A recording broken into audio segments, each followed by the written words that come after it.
بتبدأ الحكاية مع قصة بتحكيها بنت اسمها أوما، ودي بتبقى بنت أرسولة ساحرة البحر الشريرة، وهي بتقول لنا إنها عايشة في مكان اسمه أورادن، وده عبارة عن مكان بتتحقق فيه كل القصص الخيالية، وبتعرفنا إنه اتأسس من 30 سنة لما الوحش اتجوز بيلو. عشان يحققوا التوازن في العالم ده قرروا إنهم ينفوا كل الأشرار لجزيرة الضياع، ودلوقتي بقت أوما هي اللي مسؤولة عن الجزيرة دي وعن مدرسة السحر. وبنشوف إنها بتدخل مكتب المديرة لأول مرة، وبتكون مبسوطة وهي بتتكلم مع واحدة من أقوى الساحرات في المملكة واللي اسمها العرابة، وبتعرفها إنها تخلي كل الممالك يتعلموا من المدرسة بتاعت أورادن، حتى سكان مملكة وندرلاند. فبتقول لها العرابة وندرلاند ده مكان خطر جدا، وأكيد مش هينفع نخليهم يجوا هنا، وإحنا منعين عنهم العلاقات من زمان. ده غير إن الملكة بتاعتهم عندها جيش قوي وكل الممالك بتحاول تبعد عنها، لكن أمه بتقول لها إن التعليم هيكون لكل الناس، وبتطلب منها إنها تبعت جواب للأميرة بتاعت مملكة وندرلاند عشان تيجي تتعلم، لأن وجود الأميرة عندهم هيكون أكبر دافع للملكة أمها إنها تنسى الخلافات القديمة وتحسن العلاقات بينهم. وفعلا عربة بتبعت جواب للأميرة، ساعتها بتحكي لنا أم عن الملكة اللي اسمها بريدجت، واللي لقبها ملكة العجائب، وهي شريرة جدا وقوية جدا وقاسية مع كل المملكة، ومعيشاهم في خوف منها ومن الحراس بتوعها، لدرجة إنها بتفرض عليهم حظر تجوال بالليل ومحدش بيقدر يتكلم غير بإذن منها. لكن الشخص الوحيد اللي بيقدر يقف في طريقها هي بنتها ريد، واللي عندها اعتراضات كتير مع اللي مامتها بتعمله، وشايفة ان مامتها ظالمة. عشان كده ريد على طول بتنزل بالليل وبتبوظ صور مامتها اللي موجودة في الشارع عشان تعبر عن اعتراضها. لكن المرة دي وهي بتعمل كده في الصور بتتفاجئ ان في عدد كبير من الحراس بيحوطها، فبتفضل تهرب منهم لحد ما بتتفاجئ بإيد حديدية بتسحبها عشان تدخلها في مخبأ سري، وبتعرف ان اللي سحبها ده يبقى صديقها المقرب مادوكس، وبيلومها على اللي بتعمله ده، وانهم كانوا ممكن يخلصوا عليها لو الحراس مسكوها، وبيقول لها ان مامتها مش هيفرق معاها انها بنتها وممكن تطبق عليها حكم الاعدام عادي. فبتقول له ريد انها حتى لو بنت الملكة فهي حاسة انها اسيرة في المملكة هنا زيها زي باقي الناس، وملهاش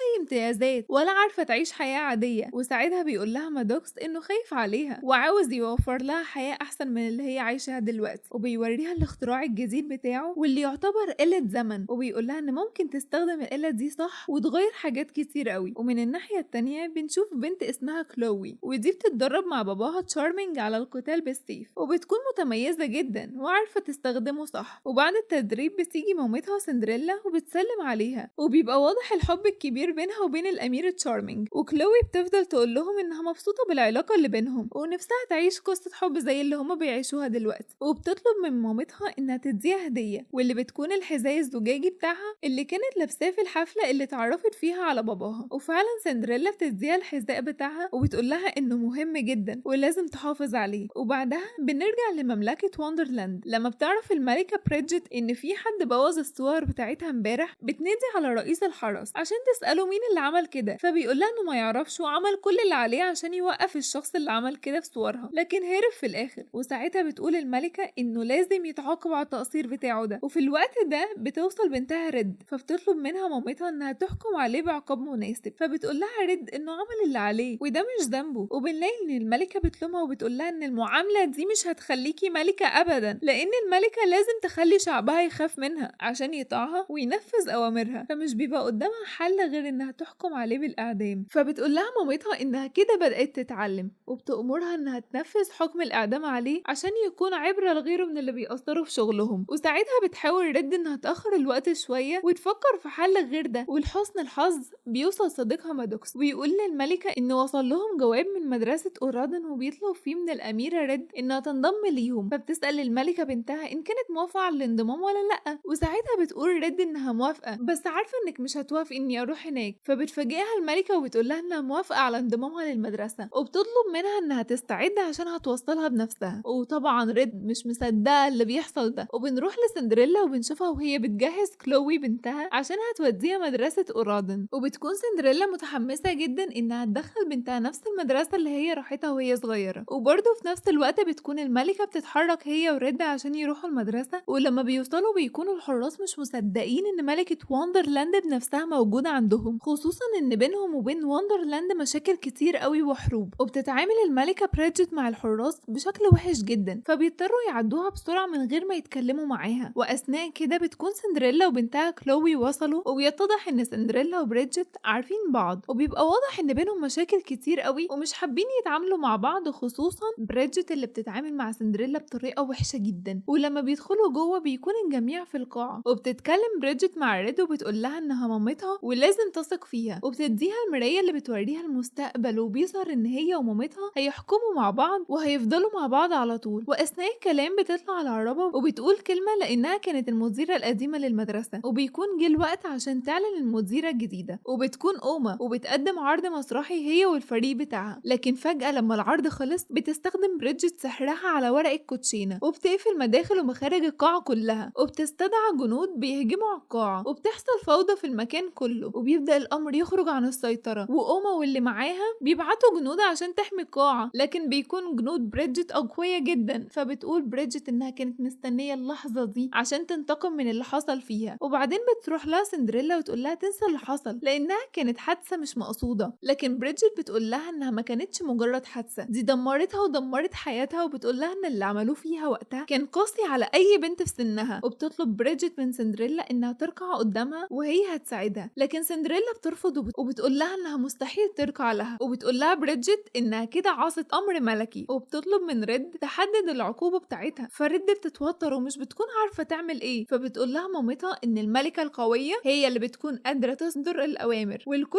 لازم يخاف منها. والكلام ده بيخلي ريد تقول إن الحكم لازم يكون الإعدام. فبيجي حراس بريدجت يمسكوا في سندريلا، وبتكون ريد معاها وماسكة جهاز الرجوع بالزمن عشان يرجعوا بالزمن وما تنفذش الحكم. ولكن كلوي بتتحرك وبتحاول تدافع عن مامتها، وده بيخليها تخبط في الجهاز اللي مع ريد وبينقلهم الجهاز للماضي. وفجأة بيلاقي نفسهم هما الاتنين في مكان فاضي ومش عارفين ايه اللي حصل لهم، لكنهم بيلاقوا العربة وهي في سن صغير ولسه بتتعلم السحر ومش متقنة لمهاراته. وساعتها بتقول ريد لكلوي انها ما كانتش تعرف ان الجهاز شغال وانهم هيتنقلوا بالزمن بجد. فبتسألها كلوي ايه اللي اكد لها كده، فبتقول لها ريد ان المكان ده المفروض يبقى فيه مدرسة أورادن للسحر، وكمان العربة لسه بتتعلم السحر، وده معناه انها رجعت للزمن في الوقت اللي كانت امهاتهم لسه طالبات في أكاديمية تعليم السحر. وساعتها بتقول كلوي لريد انها هتاخد الجهاز اللي معاها وهترجع للزمن بتاعهم مرة تاني عشان تنقذ مامتها. فبتقول لها ريد انها عملت ده كله اصلا عشان تنقذ مامتها من حكم الاعدام. لكن طبعا كلوي بتكون مش مصدقة وبتقول ان كل شعب وندرلاند اشرار وان المملكة شريرة وعايزة تخلص على مامتها. وبيبدأ الاتنين يدخلوا في قتال قوي جدا، وكل واحدة بتكون عايزة تاخد الجهاز لنفسها عشان تستخدمه. يفهموا هما الاتنين انهم مش اعداء وان هما الاتنين هدفهم واحد. ساعتها بتقول ريد انها لو عالجت مامتها في الماضي ده هيخليها شخص كويس في المستقبل، وده هو اساس المشكلة. وبتعرفها ان مامتها بقت شريرة بعد الحادثة اللي تعرضت لها يوم التخرج، ولو منعوها يبقى كده مفيش مشكلة من الاساس. وعلى طول بيطلعوا على الأكاديمية ويقابلوا مدير الأكاديمية السيد مارلين، وكلوي بتكون مبسوطة جدا أول ما بتشوفه، والسبب إنها سمعت عنه كتير من مامتها وإنه أحسن مدير في تاريخ الأكاديمية. ولما بيسألهم هم مين بيقولوا له إنهم طلاب جداد هنا ولسه منقولين، فبيدوروا على الورق بتاعهم ومش بيلاقوا، وبيقول لهم هيدور عليه في أي وقت تاني علشان يبدأوا السنة الدراسية على طول ومفيش حاجة تفوتهم. وهناك كلوي بتشوف مامتها سندريلا لما كانت طالبة، وريد كمان بتقابل مامتها بريدجت. والغريب إن بريدجت كانت طيبة جدا وبتحب الناس ومتفائلة بالحياة على طول، وكل واحدة بتتعرف على مامتها على أساس إنها صاحبتها وطالبة في الكلية. ومن كتر ما بريدجت طيبة بتعرض على ريد تدوق الكيكة اللي بريشة طائر الفلامينجو عشان هي عاملاها لكل أصدقائها وهي خلاص بقت صديقتها. وفعلا بتدوق وبيخرجوا كلهم على الساحة الخارجية بتاعة المدرسة وبيقعدوا ياخدوا الاستراحة بتاعتهم. وفجأة بتوصل أولينا أخت أورسيلا واللي في الوقت الحالي هي زعيمة القراصنة ومعاها صحابها وجايين يقتحموا المدرسة. وبتبدأ تضايق في بريدجت وبترمي عليها طبق الكيك. وفي الوقت ده بتكون بريدجت وسندريلا صحاب، عشان كده بتحاول سندريلا تدافع عنها، لكن أولينا بتتريق على سندريلا وبريدجت وبتقول انها هتاكل الكيك كله لوحدها. فبتنادي بريدجت على أولينا وبتحذرها من اللي بتعمله، لكن أولينا مش بتسمع الكلام وبتاكل الكيك كله لوحدها. وهنا بيبدأ لونها يتحول للون الوردي زي الفلامينجو، ووشها كمان بيتحول زي الفلامينجو، وده بيخلي كل الموجودين يضحكوا عليها. فبتجري أولينا منهم عشان تهرب من ضحكهم عليها، وسندريلا وبريدجت بيجروا وراها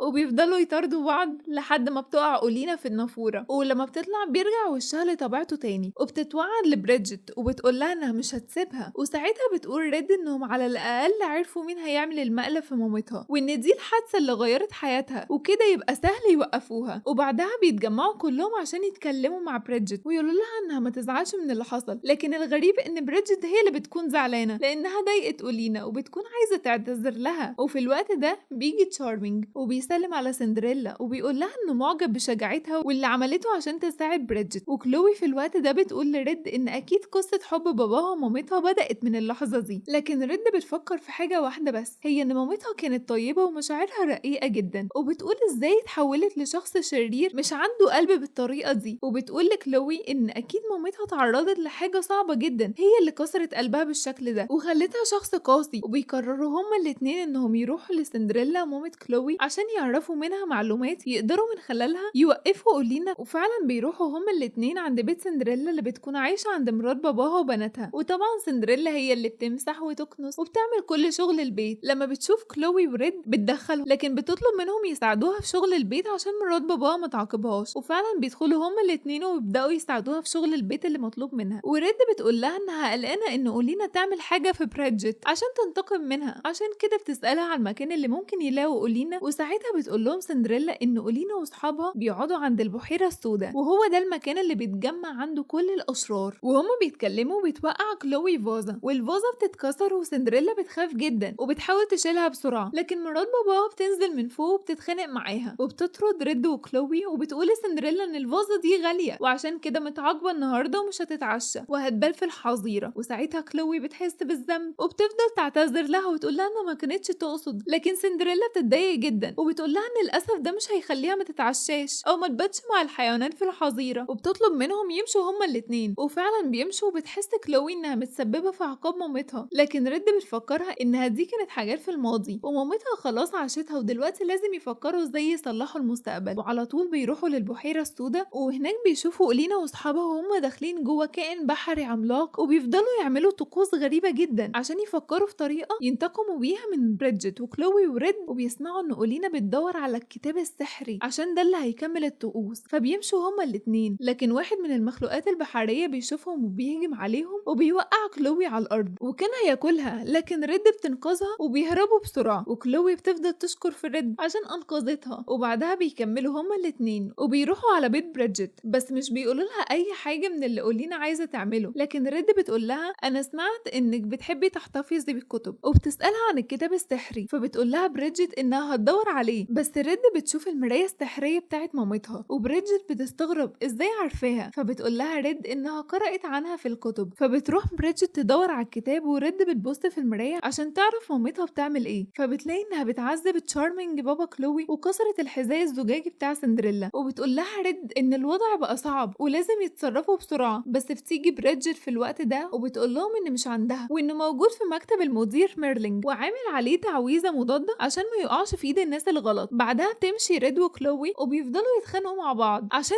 ريد عايزه تقتحم المكتب وتسرق الكتاب، لكن كلوي شايفه ان ده غلط وان دي تعتبر سرقه، وبتفضل تقول لها انها شريره زي مامتها وانها ما تفرقش عنها حاجه. وبتقرر تسيبها وتروح لمامتها سندريلا وبتقول لها انها جايه عشان تعتذر لها على اللي حصل في البيت المره اللي فاتت. فبتقول لها سندريلا انها مش زعلانه منها، وساعتها بتقول لها كلوي انها عايزه تاخد رايها في حاجه، وبتقول لها انها كانت متعوده تتكلم مع مامتها لما تكون محتاره في حاجه، بس دلوقتي مامتها مش موجوده فهي جايه تتكلم معاها، وبتعرفها انها ريد عايزه تروح مكتب المدير وتسرق الكتاب السحري، لكن هي شايفه ان دي حاجه غلط وما ينفعش تتعمل، بس في نفس الوقت شايفه ان دي حاجه صح عشان تنقذ مامة صاحبتها. وساعتها سندريلا بتقول لها ان اوقات الشخص ممكن يعمل حاجه غلط عشان يعالج بيها حاجه صح، وبتعرفها انها لازم تساعد صاحبتها. وفعلا بتمشي كلوي وبتقرر تروح لريد، وبتكون ريد في الوقت ده بتقتحم المكتب بتاع المدير ميرلينج، ولما بتشوف كلوي بتفرح انها جت تساعدها، بس كلوي بتقول لها انها جت تساعدها بس عشان تنقذ مامتها. وعلى طول بيدخلوا هما الاتنين المكتب وبيلاقوا كتاب في المكتبه، لكن المشكله ان بيكون في تماثيل وسيوف على الارض وشكلها بيكون مخيف جدا، وده بيخلي ريد تقول لكلوي انها شاكه ان السيوف والتماثيل دي هي التعويذه اللي المدير عاملها على الكتاب. وفي الوقت ده بنشوف أولينا واصحابها هما بيقربوا على المكتب بتاع ميرلينج وبيكونوا هما كمان عايزين يسرقوا الكتاب السحري، وأولينا بتقول لواحد يفضل بره عشان